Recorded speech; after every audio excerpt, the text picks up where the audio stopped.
नमस्कार, मी उमेश घोंगडे. आपल्या सर्वांचं स्वागत. आम्ही आज श्रीनगरवरून पहलगामच्या दिशेने जाताना श्रीनगरच्या पुढं हायवे जम्मू हायवेवरती पंपोर नावाचे गाव आहे आणि त्या गावात आम्ही खरं तर जाता जाता आमची एक उत्सुकता होती काश्मीरात आल्यापासनं की केशर कसं पिकतं, ते पीक असतं कसं आणि ते ॲक्च्युली आपण फक्त बाजारात पाहत असतो, तर ते शेतामध्ये उगवतं कसं, ते आहे काय नेमकं, कशा पद्धतीने उगवतं, त्याचा काळ म्हणजे त्याचं बीज कसं असतं काय, हा एकूण सगळा जो प्रवास आहे त्याची उत्सुकता सुरुवातीपासून होती. योगायोगानं हायवेने जाताना आमचे जे ड्रायव्हर आहेत इलियासबाई, त्यांनी आम्हाला सांगितलं की ही केशरची शेती आहे. आम्हाला वाटलं हे खरं तर गवत आहे आणि हे केशरची शेती आहे असं कसं म्हणतायत. तरी पण एक शेतकरी होते, आम्ही आलो आणि त्यांच्याशी आता आपण बोलूया. अंकल, ये केसर की खेती होती क्या है, ये कैसे उगता है? ये तो पूरा घास, हम तो इसको पूरा घास की नज़र से देख रहे हैं. आप बताइए जरा केसर कैसे उगता है. तो इसमें घास है वो जी पहले बहुत केसर लगाने ज़मीन में जी वो बीज वो लहसुन जैसा है, जी जैसा लहसुन है वैसे वो केसर के बीज हैं। वो 15 अगस्त के बाद लगाना है, 21 सितंबर तक ज़मीन में लगाना है। उसके बाद उसका फूल निकलता है 21 अक्टूबर तक से एंडिंग नवंबर तक, आहिस्ता आहिस्ता। जी इसके बाद उसका घास निकलता है। किसी को भी पहले ही घास निकलता है, किसी को बाद में, किसी को फूल पहले निकलता है, किसी को घास निकलता है। इसके बाद वो दूसरा घास है, वो केसर का घास है। जी ये है केसर घास है। ओके. इसमें नीचे लहसुन जैसे है, वो एंडिंग नवंबर तक उसका फूल निकलता है। 21 अक्टूबर से एंडिंग नवंबर तक उसको फूल निकल, और जैसे यहाँ निकलता है, कल यहाँ निकलता है, परसों यहाँ निकलता है। यही है ओरिजिनल केसर है कश्मीर में। कश्मीर में, हिंदुस्तान में सब स्टेटों में ओरिजिनल केसर ही है। जी जी.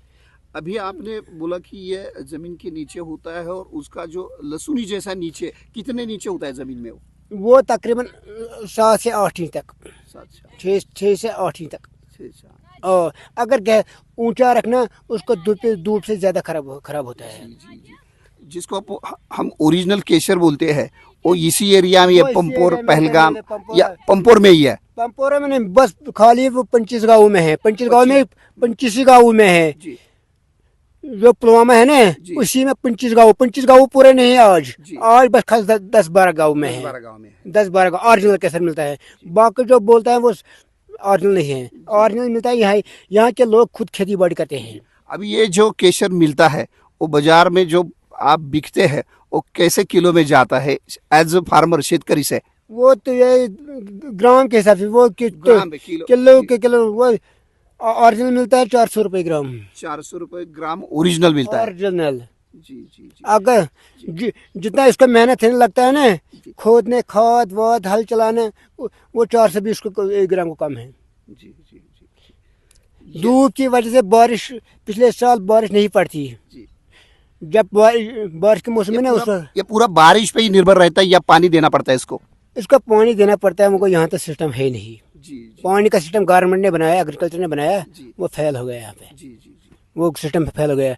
जब खुदा की बारिश बरसात पड़ी ना, वही उसी पे हमें डिपेंड है। बाकी तो नहीं है, हमें हमारे हाथ में कुछ नहीं है, वो अल्लाह के हाथ में है। उगाने वाले हम, लगाने बस सिर्फ लगाने वाले हैं, उगाने वाले ऊपर वाले हैं। जी जी. हाँ। तो उसका बीज है वो, या ऐसा बीज कहाँ से मिलता है वो? इस बीज इसी जमीन में निकलता है। इसी से भी बीज इसी जमीन में इस साल इसको खोदना पड़ेगा, जी. दूसरी जगह लगाना है। Okay okay. उसके बाद तीसरी जगह लगाना है। एक ही साल में, इस साल यहाँ पर खोदना है, इसको लगाना है दूसरी जगह। ये हम जो बैठे, ये आपकी खेती है? वो हमारा खेती ये है, वो हमारे पड़ोसी का जी है। जी जी. हाँ। ये इसी एरिया में इसी कितनी एरिया का जमीन है, इसी एरिया में है। इसी एरिया में. हाँ, इसी एरिया का जमीन है। वो लतपुरा का जमीन है आज। ये लतपुरा में है। जी जी जी जी. तो डिस्ट्रिक्ट पुलवामा है, तहसील पंपोरा, पंपोरा. गाँव का नाम है लतपुरा। यस. अच्छा, धन्यवाद अंकल. अभी अंकल से बात की हमने. बहुत बहुत धन्यवाद अंकल जी. धन्यवाद। यस. आपण पाहिलं की हा पंपोर नावाचं गाव आहे आणि या गावातच यांनी सत्ता काकांनी सांगितल्याप्रमाणे पहलगामच्या या सगळ्या 25 गावांच्या परिसरामध्येच फक्त ओरिजिनल केशर पिकतं आणि त्यात आता ती गावं कमी झालेली आहेत. 10 ते 12 गावांमध्येच मोठ्या प्रमाणात केशर पिकतं असं ते सांगतायत. खरं तर आपल्या दृष्टीनं हे दिसायला फक्त गवत दिसतंय. जेव्हा ड्रायव्हरनी सांगितलं तेव्हा मी म्हटलं, अरे हे शेती म्हणतायत आणि हे तर फक्त गवत. आपल्या दृष्टीनं जनावरांना चरण्यासाठीचं जे गवत असतं ते गवत हे खरं तर दिसताना दिसतंय. मात्र जगात सर्वाधिक जे महाग आहे ते केशर याच भूमीतनं पिकलं जातं. खूप धन्यवाद अंकल, फिर से आपका खूप बहुत बहुत धन्यवाद.